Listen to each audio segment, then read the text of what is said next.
Olá. A Terra e o Céu, de André Luiz, capítulo 5. Valiosos apontamentos.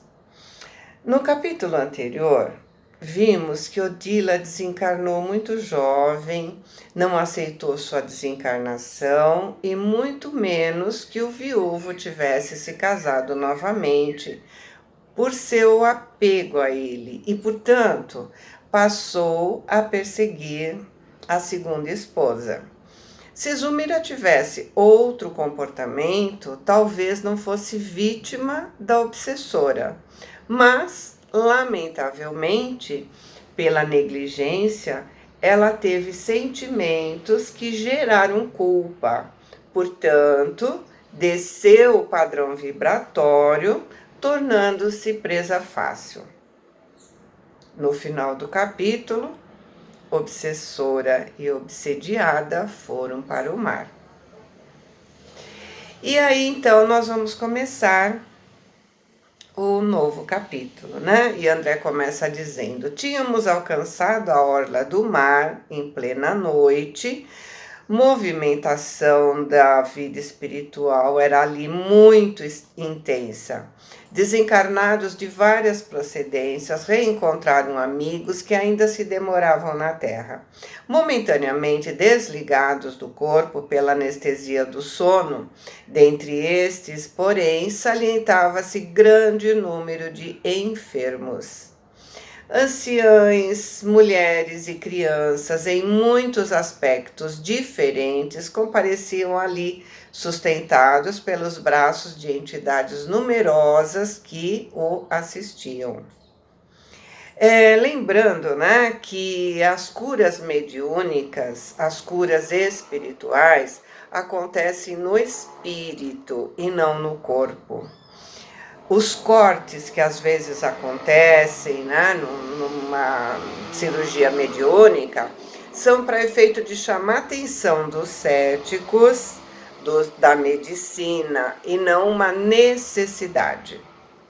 A cura acontece no perispírito, que é o responsável pela multiplicação das células, com a vibração positiva do passe, das irradiações, da palestra. Tem palestrantes videntes, né, que dizem que eles veem verdadeiras cirurgias sendo feitas durante a palestra. Do evangelho do lar, na oração, enfim, vai infundir no corpo físico o efeito daquelas vibrações, porque está multiplicando células saudáveis.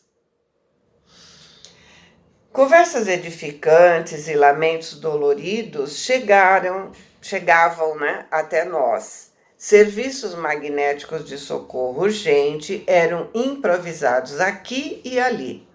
E o ar, efetivamente confrontado ao que respirávamos na área da cidade, era muito diferente. Brisas refrescantes sopravam de longe, levando princípios regeneradores e insuflando em nós delicioso bem-estar. E Clarencio esclareceu de maneira expressiva: o oceano é miraculoso reservatório de forças. Por isso nós nos renovamos tomando um banho de mar, né?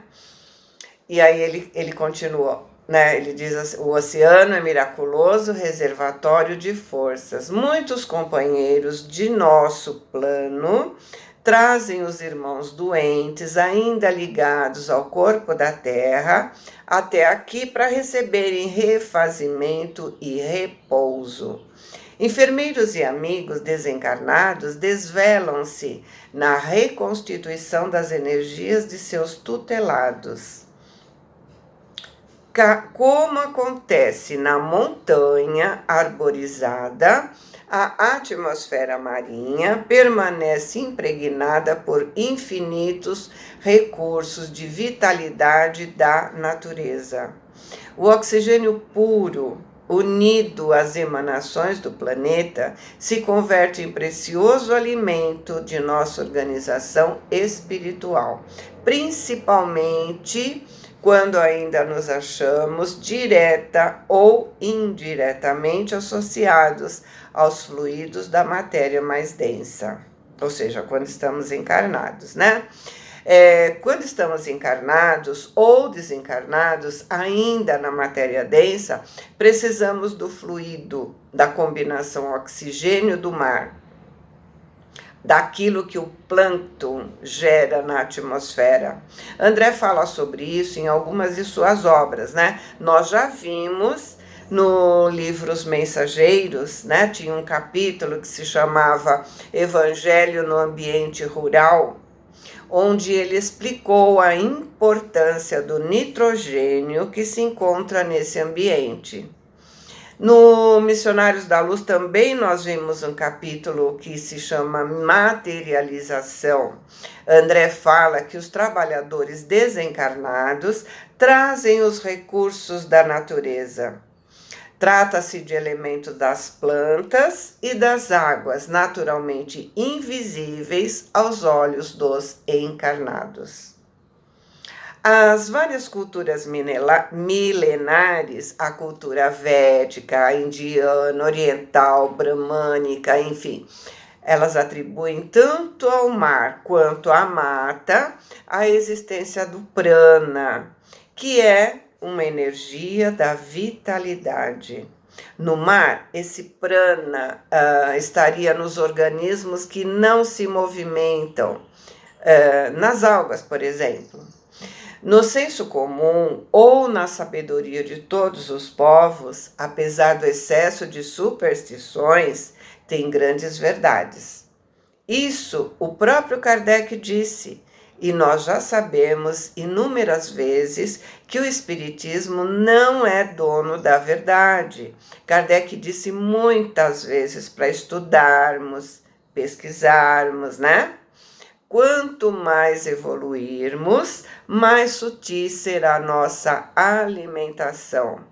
Nos alimentamos muito mais pela energia que está no alimento do que pela quantidade que está no prato. Passávamos agora na vizinhança de uma dama extremamente abatida, quase em decúbito dorsal, ou seja, estava deitada de costas na areia, né? À frente das águas, recolhendo o auxílio magnético de um benfeitor que se iluminava no serviço e na oração. Clarencio nos deixou por momentos, conversou algo com um amigo a pequena distância e regressou informando. Trata-se de irmã do nosso círculo pessoal assediada pelo câncer.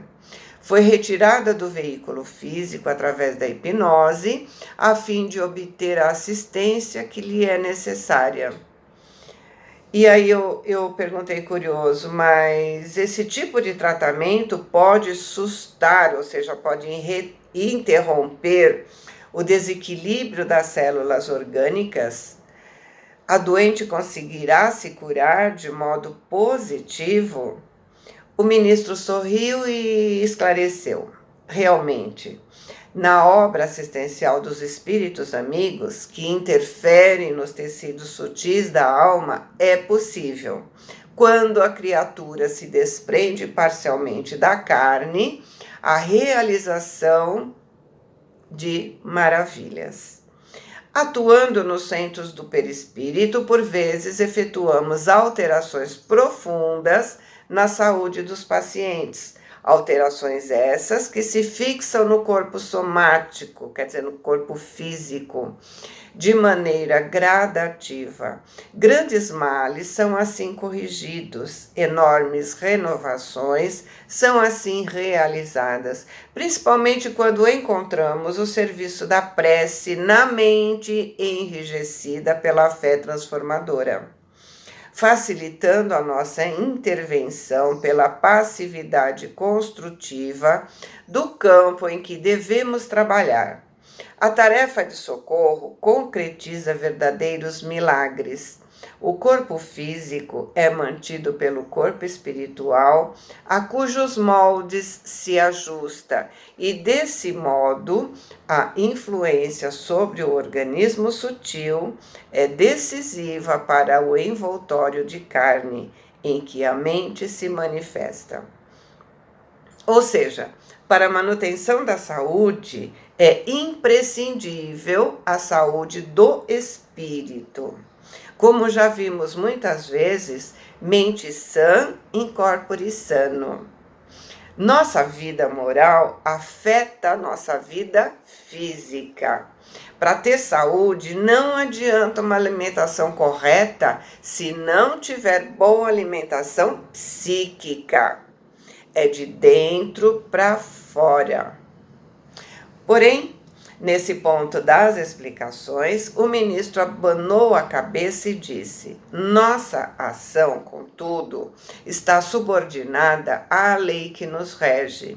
No problema de nossa irmã, a ajuda de nosso plano conseguirá apenas lhe dar conforto. A moléstia, em razão de provas que assinalam o seu roteiro pessoal, atingiu extensão incontrolável. Ou seja, não dá para voltar atrás. Não era possível a cura, mas era possível um reconforto. Quer dizer que agora ela apenas se habilita à morte calma? Hilário perguntou. Sim, justamente. Com a cooperação em andamento, né? Despertará no corpo desfalecente, mais serena e mais confortada. Repetindo as excursões até aqui, noite a noite, se habituará com entendimento superior à ideia da partida, transmitindo aos familiares resignação e coragem para o momento da separação. Aprenderá a contribuir com seu esforço no sentido de aliviar suas aflições pela humildade que edificará dentro de si mesma. Pouco a pouco se desligará da carne doente, acentuando a luz interior da própria consciência, a fim de se separar do ambiente que lhe é caro. Como quem encontra na morte física valiosa libertação para serviços mais enobrecido. E assim, em algumas semanas, se mostrará admiravelmente preparada diante do novo caminho. Clarencio silenciou. O assunto requisitava novas observações para mim. E hesitante, comecei a perguntar: nesse caso... Porém, o ministro sorriu compreensivo e atalhou, esclarecendo: já sei sua conclusão. É isso mesmo. A enfermidade longa é uma bênção desconhecida entre os homens. Constitui precioso curso preparatório da alma para a grande libertação.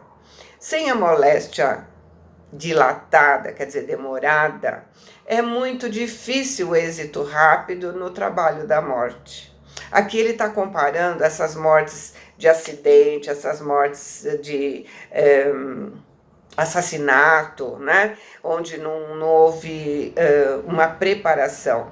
E a doença, quando ela se estende um pouco, é o que ele falou no caso dessa senhora do câncer, né? Aos poucos ela vai se ambientando com um novo plano para onde ela vai, e vai sendo mais fácil esse desligamento.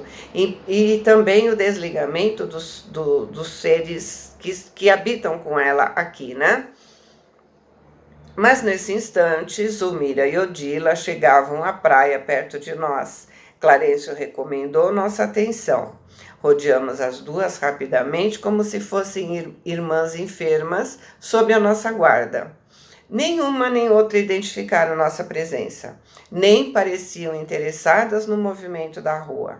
A primeira esposa de Amaro centralizava o olhar sobre a presa, enquanto a vítima revelava na expressão facial a intraduzível terror dos que se aproximam do extremo desequilíbrio.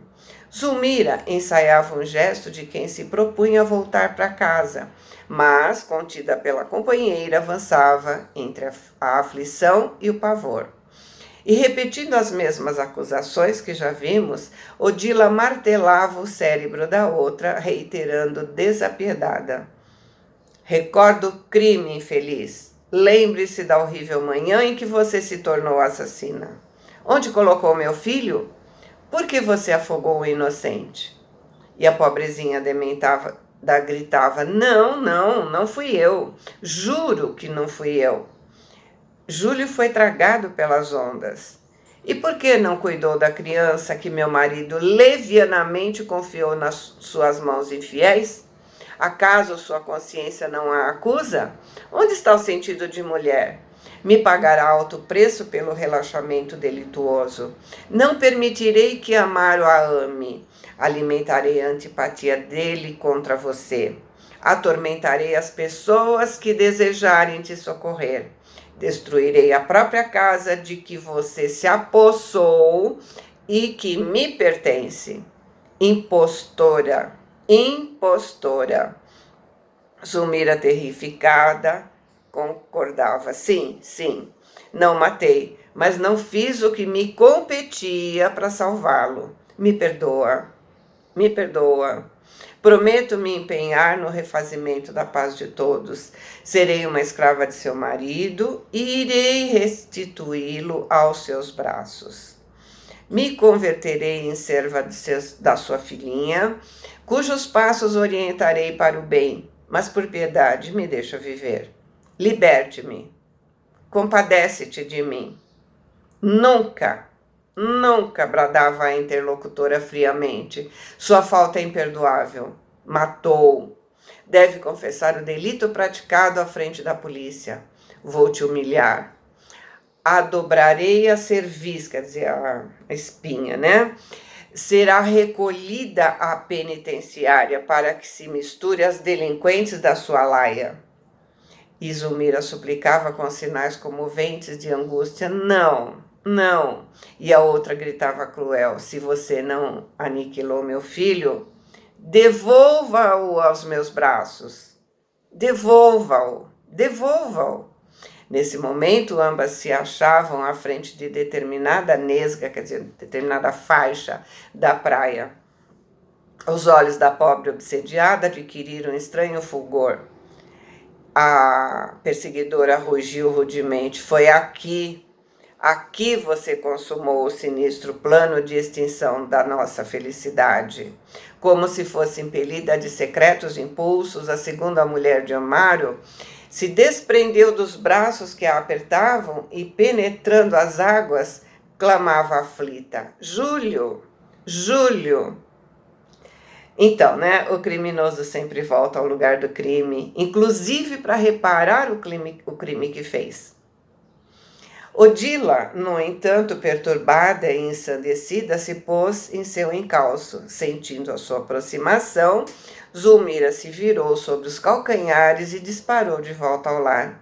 Acompanhamos as duas na competição a que se entregavam, sem perdê-las de vista. Varando a casa incontinente, dando a ideia de que o corpo adormecido era poderoso magnete a atraía, Zulmira despertou alagada de suor, conservando no cérebro de carne a impressão de que vagueara em terrível pesadelo. Tentou gritar, mas não conseguiu. Suas forças desfaleciam em colapso nervoso incontrolável. A dispneia castigava com violência, enquanto as coronárias se mostravam intumescidas, quer dizer, inchadas. Clarencio se aproximou e aplicou fluidos salutares e repousantes. Vagarosamente, seu coração se acalmou, o movimento circulatório voltou ao normal. Foi então que a desventurada senhora conseguiu gemer pedindo socorro. E assim ele termina o capítulo. Nós vamos, né, no próximo ver a continuação da saga, né? Mas vamos levantar os pontos importantes desse capítulo. A importância do mar. reservatório de forças, lugar de esperança para todos, e da floresta também. Aqui ele não falou da floresta, mas a gente lembrou que em capítulos de livros anteriores a gente já viu isso, né? A pessoa pode ser curada até de um câncer quando se encontra em oração, porque eles energizam o corpo espiritual. E quando o corpo espiritual volta ao corpo físico, a nova energia vai sendo transferida para a carne doente, ajudando a curá-la. Dessa forma, grandes males são corrigidos, enormes renovações são realizadas, principalmente quando há fé, dedicação à renovação. Mas isso não acontece quando há compromissos assumidos, ou seja, quando há resgate de erros de encarnações passadas. Por exemplo, né? Foi o caso citado no capítulo. O indivíduo será amparado, mas esse amparo estará restrito à sua condição. Ele não vai curar o corpo, mas vai se preparando para a passagem, e sua calma, seu preparo ajudará a família também. E outra coisa, né? A doença prolongada é boa. Quanto mais demorado o processo de separação, mais fácil se torna para o espírito se encontrar do outro lado depois. A enfermidade longa é uma bênção desconhecida entre os homens. É um curso preparatório da alma para a grande libertação. Boa semana, fiquem com Deus, amo vocês.